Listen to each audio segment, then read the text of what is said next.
Story 1. I've been reading this board for years, but only today did I finally have a story to share. This morning, I had to bring a car to a service station. I'm not sure if that term is used everywhere, but around here it refers to an auto mechanic's garage. My wife and I arrived in separate cars so that she could leave hers with the mechanic and then drive home with me. While I was waiting in my car, a woman walked up and asked me, "Is that your red truck?" Keep in mind that I was sitting behind the wheel of a car at that moment, so it was an odd thing to ask someone if another vehicle was theirs. I suppose I could have chained the truck to the back of my car and towed it, though that would have damaged my car. Then again, I suppose the best place to damage your car is at a mechanic's garage, since it can be repaired right away. But I digress. Before responding, I looked around to see the red truck she was referring to. In hindsight, I'm not even sure why I did that. I don't own a red truck, so no matter which one she meant, the answer would have been, no, it isn't. While I was still looking around, she pointed at one across the street and asked, "Can you fit the washing machine in that?" At this point, I hadn't yet realized that I was in an "I don't work here" lady situation. I thought she was asking if a person in general could fit a washing machine into a truck of that type. So I replied, "I think you probably could.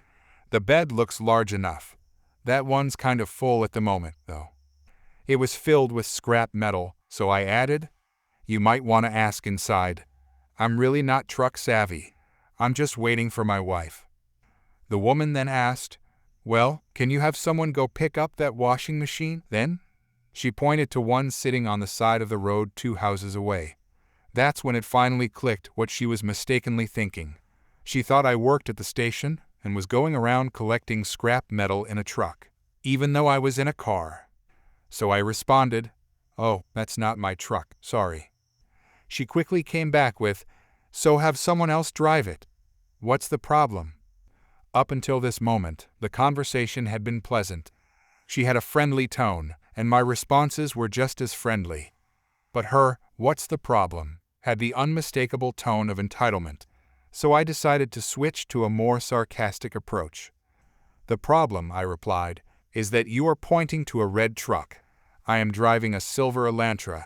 As you may have noticed, my silver Elantra has several noticeable differences from that red truck. Key among them is that it is, in fact, a silver Elantra. That, on the other hand, is a red truck. That's worth mentioning, because one is a car and the other is a truck. Now, since I am waiting for my wife in this car, not in that truck, you have to understand that I cannot put something into a truck. I clearly am not operating while sitting here in my car, and it would be absurd to try to fit a washing machine into my silver Elantra. This is a sports sedan, not a pickup truck. It would be like trying to fit a whale into a photo booth.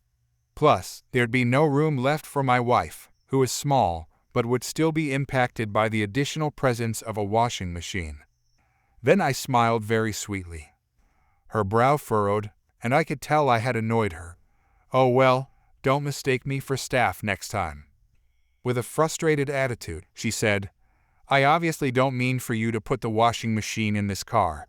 I'm saying to please either get out of that car and pick up the washing machine with that truck, or else please go inside and have someone else do it." By this point, I was amused by the entire exchange. It was very clear that I didn't work there. I was simply a customer, so I replied, "Well, I don't really tell the people inside the station what to do, other than saying, my car won't go, and then I pay them to fix it." That's where the Employment Upgrade Edition part of the story comes in. Apparently, she misunderstood my comment to mean that I paid them because I owned the place. So she said, "Well, maybe you should start telling people what to do if you're paying them. Look, I just need you to have someone grab the truck and pick up the washing machine. It's an eyesore. Why is this such a hassle?" At this point, I decided to spell it out clearly. "Well, let's examine why. You mistook me for an employee, even though I told you several times that I'm just waiting for my wife. You asked a person sitting behind the wheel of a car if a truck was also theirs. You failed to pick up on the fact that I am a customer at this service station. You then made the logical leap that I must own the place, And you proceeded to give me advice on how to run a station that isn't mine. On top of all that, you also seem to think that an auto mechanic would pick up a washing machine one that you left at the sidewalk, I might add. So I can only assume you're not looking to have it repaired, but are instead throwing it away. That means a mechanic would have even less reason to come get it than if you needed it fixed. Since this is an auto mechanic's garage and not a washing machine repair shop or the town scrapyard, that's why this is such a hassle, ma'am. She paused for a moment, letting everything sink in. Then, in a way that looked like something straight out of a television sitcom, she clapped a hand over her mouth in shock. It was as if she were about to deliver her character's weekly catchphrase, accompanied by a laugh track. Something like, "Did I do that?" or "Doe," or "Ruh-roh," or "How you doin'?" or "What are you talking about, Willis?" or "Danger, Will Robinson?" or even "Just one more thing." Instead, she said, "Oh my goodness, oh my goodness, oh my goodness, I'm so silly, oh no, I'm sorry." Then she quickly walked away, looking embarrassed. I actually felt a little bad for her, but I couldn't help chuckling as I sat there, thinking, yeah, I'm posting this when I get home, and here I have. Story 2.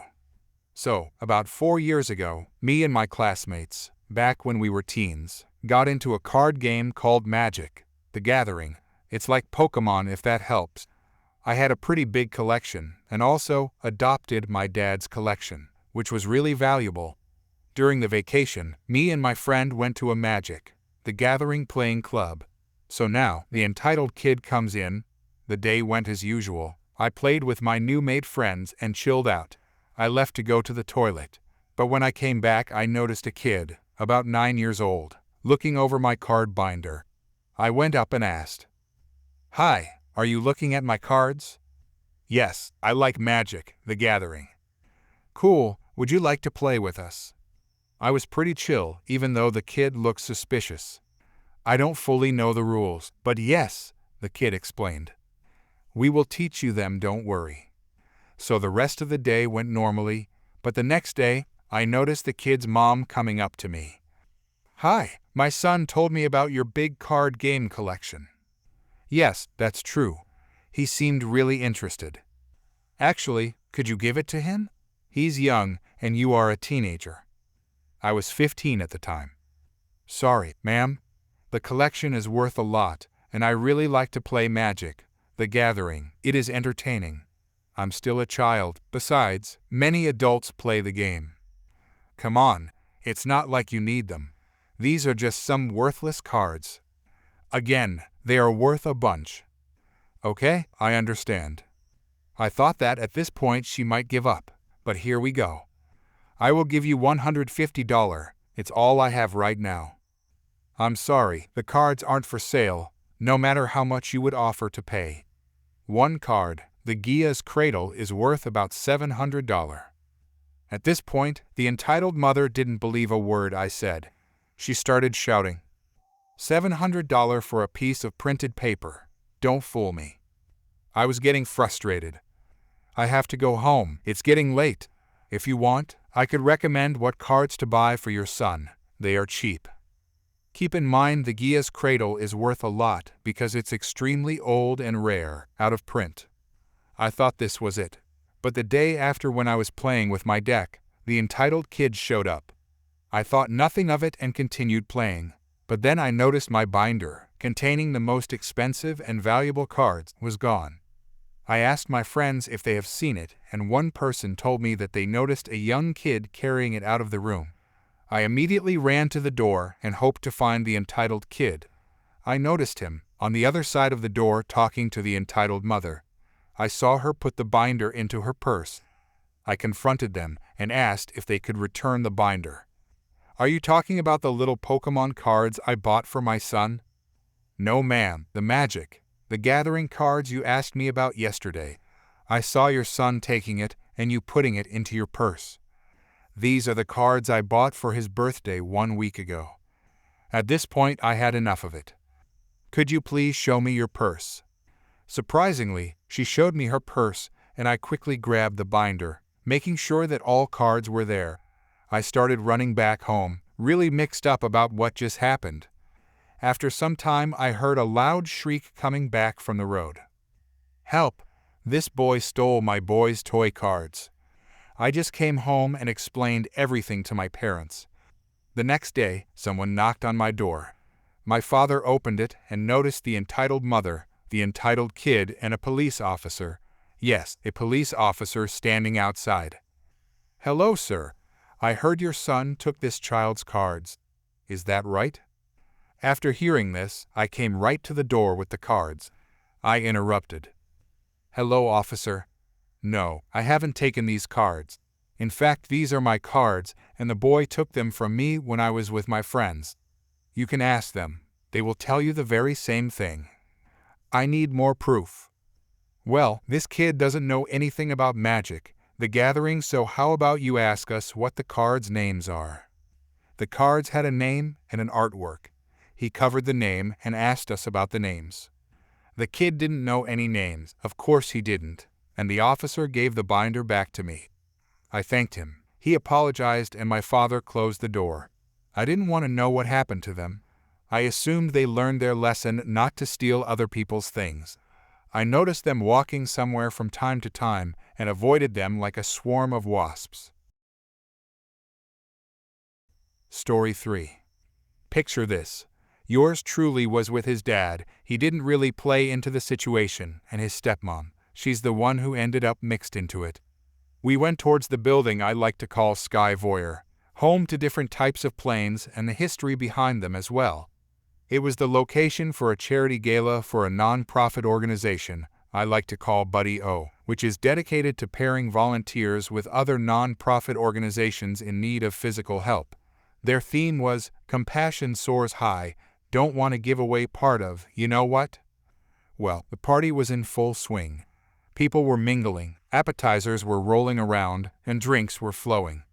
This was followed by us taking our places at the tables located on the lower floor, dining on salad, rolls, and entrees of either vegetarian, a cooked acorn squash with vegetables, lentils, and grains, or surf and turf a grilled steak, a baked piece of salmon, and mashed potatoes topped with roasted and sautéed vegetables. There was also wine, coffee, and dessert, which was either tiramisu or a personal lime tart.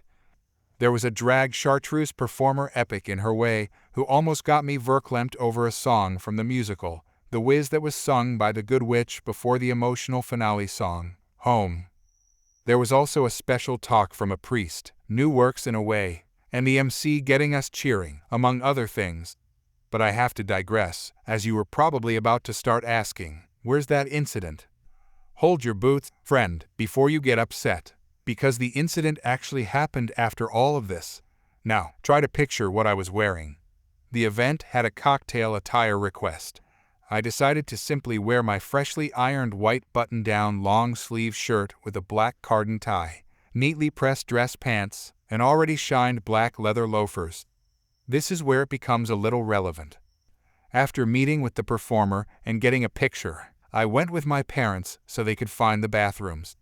I met up with Dad, to which I told him there was an open bathroom on the floor below. He then told me to wait for my stepmom to finish up. I ended up sitting at a lonely seat while waiting for her. Out of the blue, a couple of ladies who were checking out the Apollo exhibition were about to ask me something at the same time my stepmom was coming back from the restroom to meet up with me.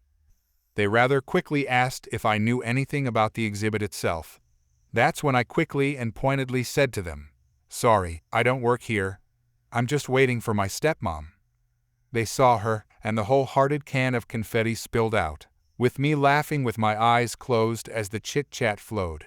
One of them even commented on my fashion sense, saying that I looked like I was an usher for the building. I recalled seeing the workers who were employed there on normal business hours, and they didn't normally wear anything close to what I was wearing. But her comment sounded more positive than negative. After that, we giggled a little, waited for my dad to come around, and then went on our way back to our homes. Like I had said, no upset folks were out and about that evening. As for the two ladies, I do hope we come across one another again at another gala. If so, maybe we will meet again at a set table where we can reminisce about this wholesome affair. Hopefully, not as what you both thought I was at the time. How time flew by. I have to get my much-needed beauty rest. Until then, take care, love yourself and others, and do your best to stay both sane and safe in this troubled world. Story 4. Let me back up and explain how I got to that point. I dealt with bullies since I was a kid. It started in elementary school with the usual stuff: name-calling, pushing, getting my lunch money taken. By middle school, it got worse. Kids would corner me in bathrooms, steal my homework, and make my life hell just because I was the quiet kid who liked computers more than sports. High school wasn't much better. I found my group though, the computer club. We were all the same type of nerds who got picked on, but at least we had each other. We'd spend our free time coding basic games and talking about technology. It was the one place I felt safe. My city has always had a strong presence of motorcycle gangs, especially the local chapter that everyone knew about. Even when teenagers, we all knew to stay away from anyone connected to them. These weren't just tough guys, they were actual criminals who didn't mess around. One day during break, I was sitting with my computer club friends talking about this game idea we had.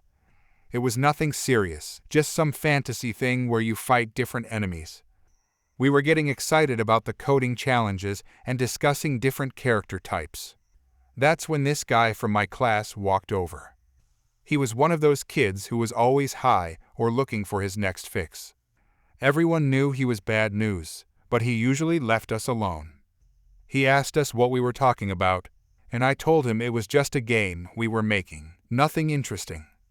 But then he said he heard us mention something about bikers and accused us of making a game about the local gang. I tried explaining that it was just fantasy stuff with dragons and wizards, but he called me a liar and said he heard us talking about the gang specifically. I kept trying to explain that he misunderstood, but he wasn't having it. The more I talked, the angrier he got. He walked off, but not before making it clear he was going to tell someone about this supposed game we were making. My stomach dropped. I knew exactly who he was going to tell, this massive guy who everyone called by his first name. This guy was legitimately scary.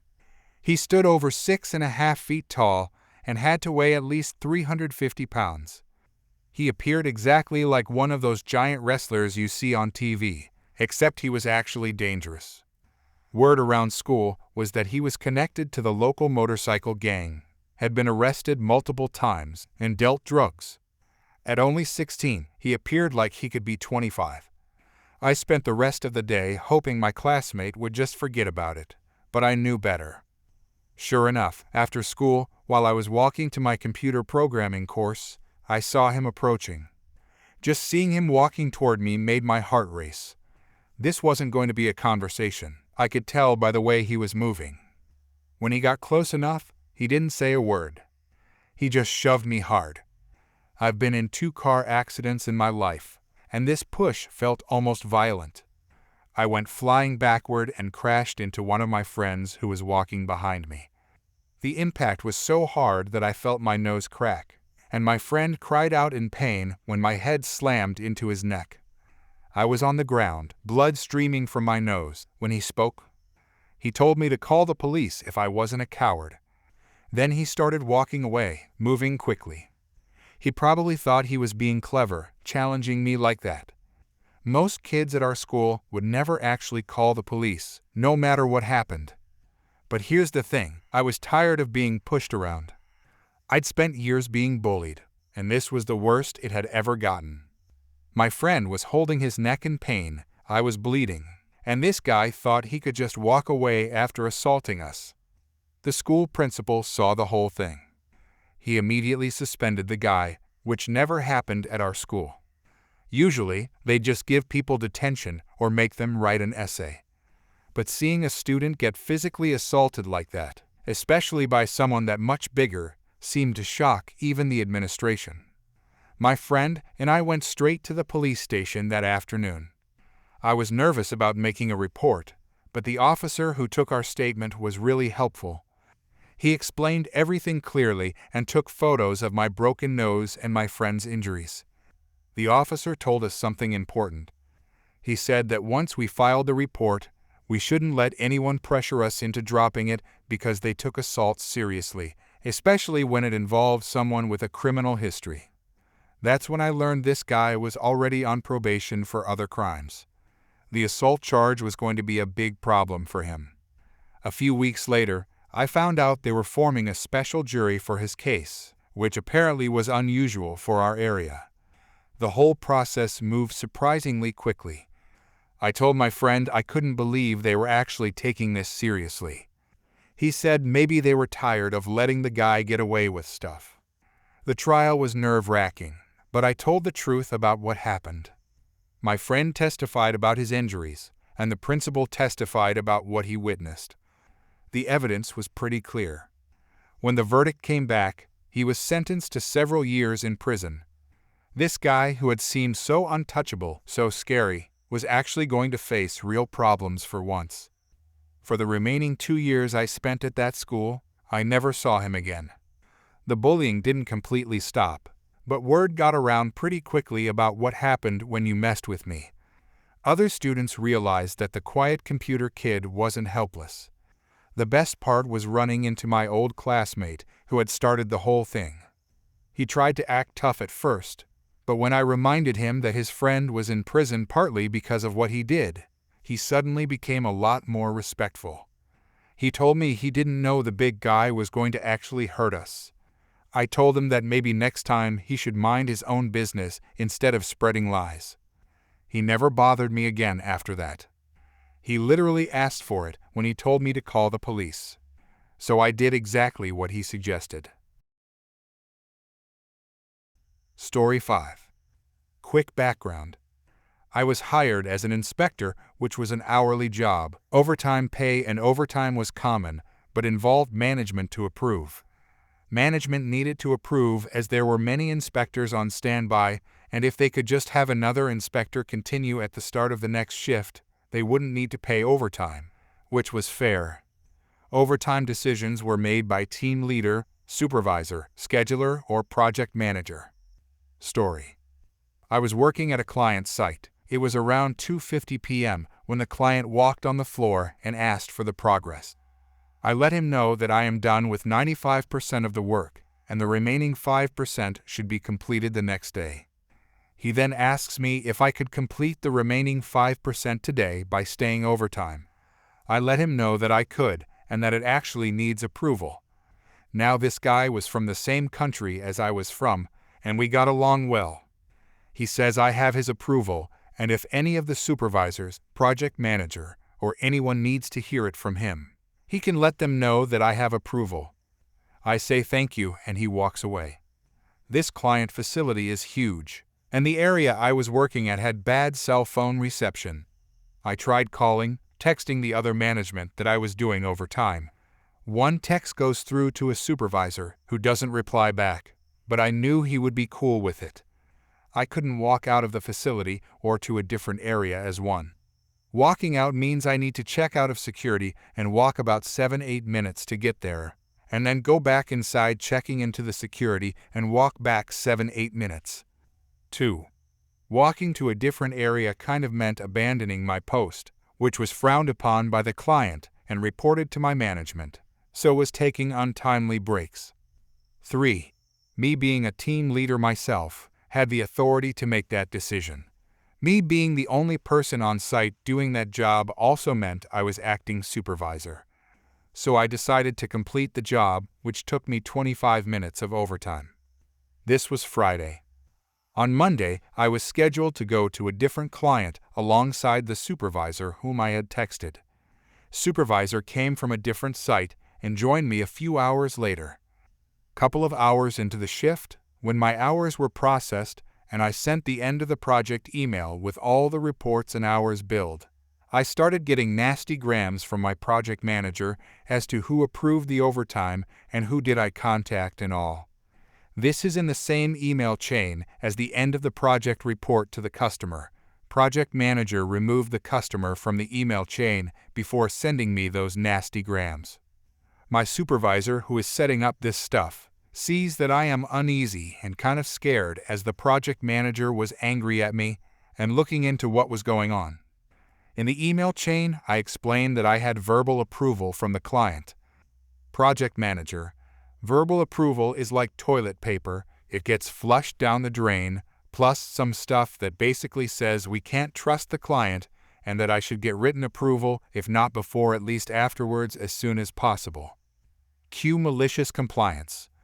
We were required to have all conversations with a client regarding a closed project in the same email chain so that all issues, if any, stay in one email chain which the management was copied on.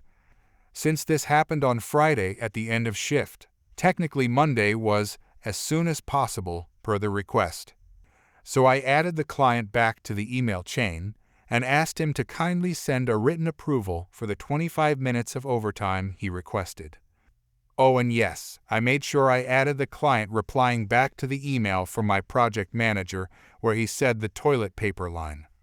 I also called the client to let him know about replying back to the email with the approval. We were cool and kind of buddies at this point. He says he will, and we hang up. 10 minutes later, the project manager called me angrily saying he didn't mean that I asked for the approval in the same email chain and all. I explained I had approval and all, but the conversation just ended, he repeating his side and me repeating mine. Meantime, I told the supervisor what I did, and we burst out laughing. He said he can't believe it. Client eventually replied back saying I had approval, and the chain went silent after that. I got a call from Human Resources that day saying I need to be aware of the email chain and what stuff is in it before adding customers, etc. That's all. Story 6. A couple renting a 2BR sublet room 2 to me on a month-to-month lease.